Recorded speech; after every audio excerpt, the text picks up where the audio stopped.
Marcão, você tem alguma pergunta? Queria aproveitar que eu imagino que o Paulo tem uma posição bem firme com relação a isso e perguntar para ele sobre a situação do Deltan Dallagnol, se ele entende como correta a indenização aí estipulada pelo STJ, não só com relação a valor, mas o teor da decisão em si. Se você, eu sei mais ou menos qual é a sua resposta, mas acho legal para a gente fazer um debate bom aqui.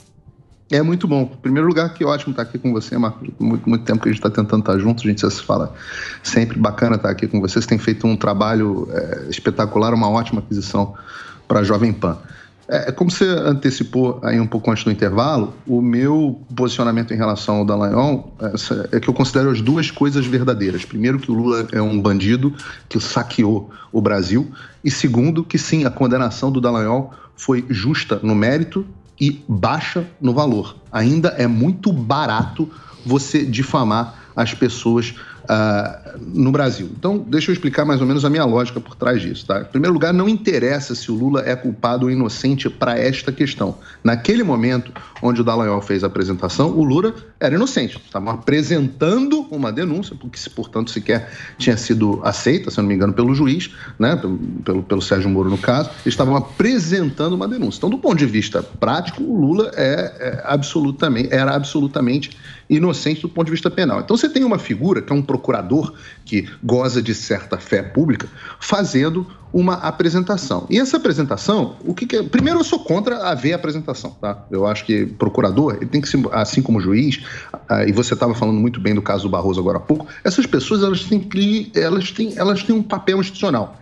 O papel delas não é de agente político. Então, elas têm que limitar a sua manifestação aonde? Aos autos. Então, nos autos ele fala o que tem que falar do ponto de vista técnico. Não é para fazer adjetivação, não é para ele dar a opinião dele, não é para ele dizer o que ele acha, o que ele não acha. Por que esses caras fazem isso? Tá? E aí, isso é que é importante nessa história. Por que esses caras fizeram isso? E não fizeram só no caso do Lula, isso é importante dizer. Eles fizeram ao longo de toda a Lava Jato. Toda a Lava Jato. Fizeram por dois motivos. Primeiro, porque eles conseguiam, com isso, manipular a opinião pública em favor dos objetivos que eles tinham no processo, tá? Manipulavam a opinião pública para a opinião pública ficar favorável a eles. E com isso, a pressão popular ser grande e os juízes acatarem os pedidos que eles fizessem. Não estou falando só do juiz Sérgio Moro, que já estava em conluio com o Dallagnol, já era a mesma coisa. Eu estou falando dos juízes das instâncias superiores. Quem está dizendo isso não sou eu. Quem está dizendo isso são eles mesmos, em todos os diálogos vazados entre eles nos grupos de procuradores. Ahá, o faquinha é nosso.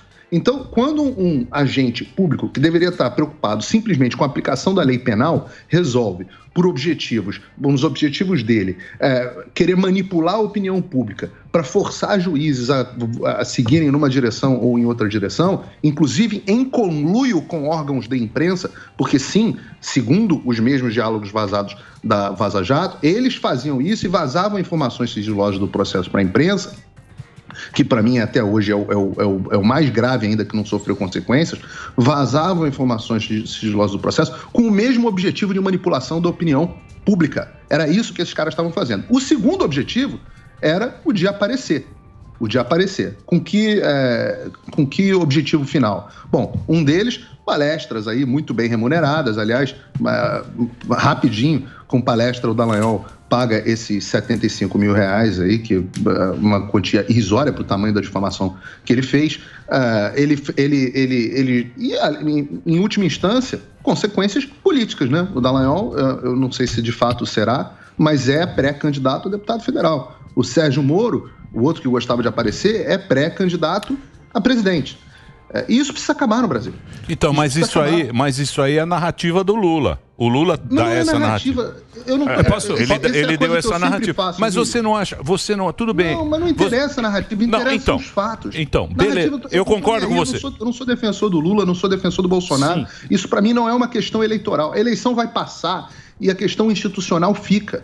Tá. Lula e Bolsonaro vão passar. Não pode haver agentes públicos difamando alguém, usando a fé pública para difamar alguém com objetivos alheios.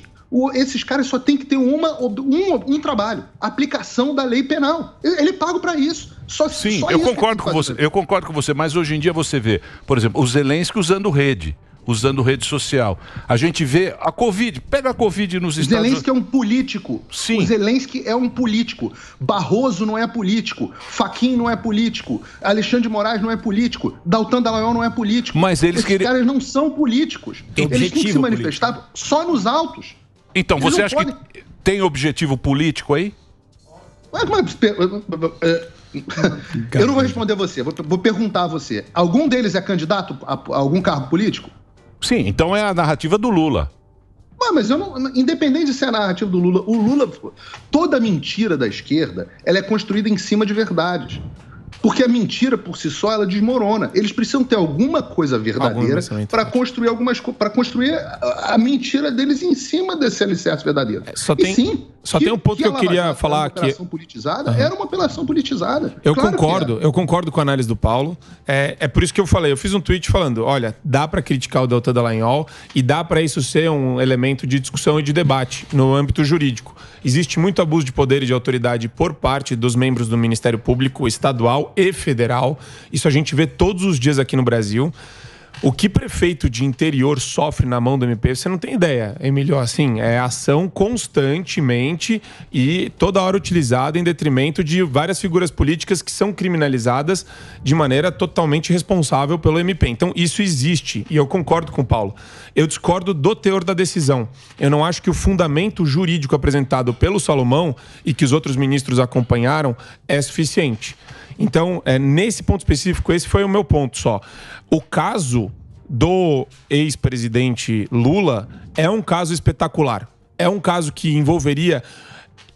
eu também acho que eles extravasaram demais. Eu criticava isso todos os dias. Eu falava, olha, o Dallagnol inclusive é amigo... Então, o Lula merece. Gente, esse pau merece que a gente pague ele. Então, ele exagerou o tom, mas eu não acho que isso gere indenização considerando as circunstâncias fáticas e probatórias do caso. É esse ponto que eu discordo só do Paulo. Mas eu concordo. O teor da fundamentação, eu concordo. Como é que ele pode exagerar o tom e não sofrer consequências disso? A gente quer viver numa sociedade onde procuradores elegem pessoas que eles podem destruir a reputação da pessoa. Eu não estou preocupado com o Lula, eu estou preocupado com a instituição. Procurador precisa sofrer consequências. Não existe nenhum trabalho onde você erre e destrua a vida de uma pessoa e você não sofre as consequências. Não pode procurador ser o único que faz isso, assim como não pode juiz. Não pode o Alexandre de Moraes destruir a vida do Alan dos Santos e não sofrer consequências. Exato, é o que o Nassim Taleb fala. Tem que ter skin in the game. Você tem que ter a bunda na reta. Se você errar, você precisa sofrer as consequências. Mas esse ponto eu concordo. É discutível que o Dallagnol errou. Então, é isso que fica para mim ainda sujeito a um grau de subjetividade maior, porque é um caso muito emblemático e paradigmático para a própria jurisprudência. É uma operação que foi muito grande, acho que a operação errou em vários pontos, a Operação Lava Jato. Muitas fases de operação também. Estava na cara que ela ia perder fôlego em algum momento. Então, quer dizer, você é da advocacia. Então você concorda agora que uma fruta podre, a árvore está... condenada. Então o Lula é um santo. Inocente. É um santo. Segundo... Lula é não culpado. O que a Constituição fala, Pera lá. Presunção de inocência. Se existe... A Constituição fala presunção de inocência. Calma. Se existe uma fruta podre, a árvore está... Tem que tirar. Então Lula é inocente. Presunção de inocência inocente. É um princípio constitucional. Não vem não, doutor. Sim. Não vem me engabelar. Já chega o Samidana aqui e me engana com os números. Juridicamente, agora o cara vai vir com... Presunção de inocência é um princípio constitucional, presume-se inocente. Se o processo está errado, se a gente está falando aqui que o processo está errado, o Lula é inocente. A questão é a manobra. E o Dallagnol e o Moro que é a manobra que foi utilizada, mas o processo extinto, exatamente, Lula inocente. Isso. É isso aí.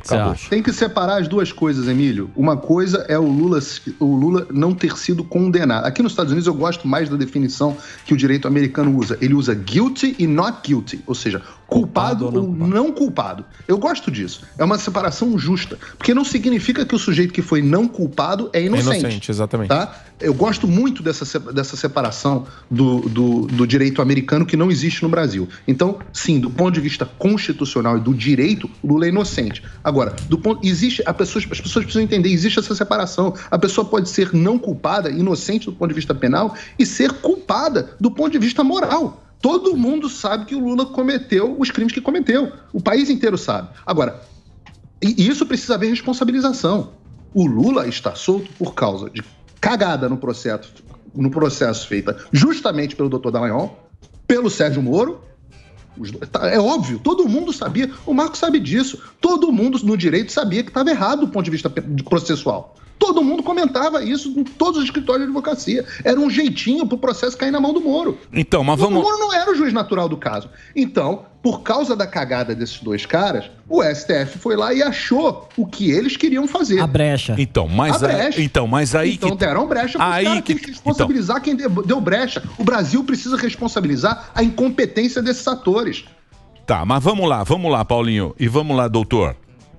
Partindo desse princípio, aí eu pergunto o seguinte. Aí ele pergunta. O que o Dallagnol e o Moro tinham intenção nesse caso? Eles queriam o quê? Era ser político? Pra ver agora. Ou combater a corrupção. Eu sinceramente acho que o problema do ativismo judicial, ele não é só judicial. Existe ativismo no Ministério Público também. Ambiental, político. Quando o Dallagnol estava no meio da investigação da Lava Jato e no meio das ações, toda hora ele usava as redes sociais. E eu concordo, eu acho que não era correta e necessária a utilização dessas campanhas que ele fazia de projeto de lei que estava tramitando no Congresso, de uma série de coisas. Ele entrava na arena política por pura e espontânea vontade. Então, quer dizer, existia Ele se exacerbou nesse aspecto. Ele saiu da liturgia do cargo, que eu defendo tanto aqui no Brasil, que nem os ministros do Supremo fazem constantemente. E vários juízes também, de primeira e segunda instância. Então, houve uma série de erros, e eu concordo com o Paulo. A minha única questão é específica com relação a esse ponto da indenização, que o argumento utilizado pelo Salomão, para mim, não foi o argumento adequado do ponto de vista jurídico. Mas, de novo, teria que ter, e isso daí deve servir pelo menos como exemplo, para que o Ministério Público também seja responsabilizado em ações ambientais completamente despropositadas, todo tipo de ativismo com relação a prefeito, político do interior, que isso também arregaça a vida do cara. O cara perde tudo e as pessoas perdem tudo. Pega o que fizeram com o Ricardo Salles. Madeira ilegal, Então, fizeram um monte de acusação contra o Ricardo Salles, comentaristas da Jovem Pan, fizeram um monte de acusação contra ele. Cadê? Não aconteceu nada. Essas pessoas não vão sofrer consequências? Então, mas as acusações foram lá, espetacularizadas, jogadas na... Cadê as consequências? Olha só, não pode existir um trabalho que você erra e não sofre as consequências dos seus erros. Então, mas a gente sabe aqui no Brasil, o juiz, o máximo que acontece, aposenta o juiz e ele continua recebendo o resto da vida. Essa é a punição que tem para juiz. Mas o então, oi? E tá bom isso? Não. É assim que é aqui no Brasil. A banda toca. É assim que a banda toca aqui no Brasil. Assim. Mas, por exemplo, como é que nós vamos mudar isso? Porque a gente viu que houve um vácuo de poder e os juízes tomaram conta. Tanto é que a gente vê, hoje o Supremo, ele fala, vai fechar isso, vai abrir isso, eu quero isso, se tem uma verba orçamentária, porque ele nem tem que olhar isso, ele fala, me dá 72 horas. Por quê? Porque eles gostam de poder. Todo mundo gosta de poder. Como é que isso vai mudar? Com o Senado? Interrogação. Eu vou dizer o seguinte... Porque precisa mudar, não precisa mudar? Como é que vai mudar isso aí? Mudar de vez. Esse Senado muda? Pela primeira vez que eu só conheço o caminho institucional, porque o outro caminho é o caminho da ruptura, né? E isso é uma coisa que essas pessoas do Supremo Tribunal Federal e outros agentes públicos, eu tenho visto jornalista, a Miriam Leitão, dizendo que tem que calar o presidente, tem que calar, os ministros do STF estão querendo calar as pessoas que pensam diferente, a tal da... não sei o que contra a desinformação, iniciativa contra a desinformação, eles querem calar todos que pensam diferente dele. Então é o seguinte, quando você quer calar alguém que pensa diferente de você, por definição não há mais diálogo, concorda? Porque diálogo, né, tem que haver duas partes trocando informações. Quando você cala quem você não concorda, acabou o diálogo. Aí não tem mais diálogo, qual é o único caminho que resta? A força. Então, as pessoas precisam ter responsabilidade no que estão fazendo. Quando calam um dos lados, só resta a esse lado reagir com força. Esse caminho da reação com a força, ele é um desastre. Todos os processos de força, processos revolucionários, foram processos desastrosos. Então só tem um caminho, o caminho institucional. E qual é o caminho institucional? Qual é o caminho do aprimoramento institucional? Ora, eu vou dar um exemplo. Neste ano, no Brasil, pela primeira vez desde que eu nasci, desde que eu comecei a acompanhar política, e eu, por ofício e por família, comecei a acompanhar política desde que nasci, quase que literalmente, eu nunca vi alguém preocupado em votar em senadores pelo poder de fiscalização que eles têm do judiciário. Essa é a primeira vez. Ora, então tá, e esse ano eu estou ouvindo um monte de gente dizer: o que vai determinar o meu voto é se o sujeito vai dar um pé na bunda do Alexandre de Moraes, é se o sujeito vai fiscalizar o STF, é se ele vai botar um limite no STF. Eu acho que a situação do STF é numa boa, de impeachment coletivo. Não de todos, mas de alguns. Não pode... Só a fala do ministro Barroso, que o Marco estava contando aqui agora, é de impeachment quase que sumário. Impossível um ministro de querer mudar. O cara é guardião da Suprema Corte do país. E ele começa a querer mudar o regime constitucional do país, do qual ele é o guardião. Assim, isso deveria estar sendo chamado para uma audiência no Senado amanhã. Amanhã e sabe o que é bom? Mas os senadores podem tirar esse cara, porque esse cara ainda vai estar no cargo ainda. Pera lá um pouquinho. Tradição brasileira é mudar a Constituição, jogar na gaveta e dar uma mudada. É uma tradição. Põe na gaveta. Desde Pedro II. Quando a Constituição não está boa, põe na gaveta, Leonardo. Depois a gente tira. Leonardinho. Isso é uma tradição nossa também, hein, Paulinho? Não se esqueça disso. Não se esqueça disso. Independente de ser tradição, o aprimoramento institucional tem que acontecer, ele tem que acontecer aos poucos, não tem jeito. E é por isso que eu falo para as pessoas, não tenham a mentalidade de querer fazer a coisa certa na marra, do jeito errado. Dá nisso que deu com o Moro e Dallagnol. As coisas têm que ser feitas pensando na instituição, pensando no efeito de longo prazo. Então eu acho sim que precisa haver consequências para ministros do STF que ajam da forma que eles estão agindo. Como é que vem essas consequências? É com o Bolsonaro botando um tanque ou mandando um cabo e 2 soldados lá para o STF? Não. É com o brasileiro se preocupando com o poder que fiscaliza o Supremo Tribunal Federal, entendendo que este é o papel do Senado, que o brasileiro, de um modo geral, nunca entendeu. Este é um papel importante do Senado. E aí o brasileiro elege senadores que vão exercer esse papel e tira os que não estão exercendo esse papel. E aí você não elege mais. O Rodrigo Pacheco não chegou lá, colocado, não posou num disco voador e chegou o Rodrigo Pacheco. O povo de Minas elegeu o cara. Então, na próxima eleição, povo de Minas Gerais, veja se você quer eleger um geleia desse como senador. Ele pode acabar presidente do Senado e decidir se... E é esse o caminho, só tem esse o caminho. O caminho do cabo e 2 soldados, o dia seguinte é muito pior. As pessoas não pensam no dia seguinte. Não dá para fazer a coisa certa do jeito errado. O aprimoramento tem que ser institucional, com respaldo popular, porque a população precisa dar respaldo, mudar a mentalidade, e isso é um processo que acontece aos poucos. Não tem solução fácil na política. E outra, Paulo? As relações humanas são complexas.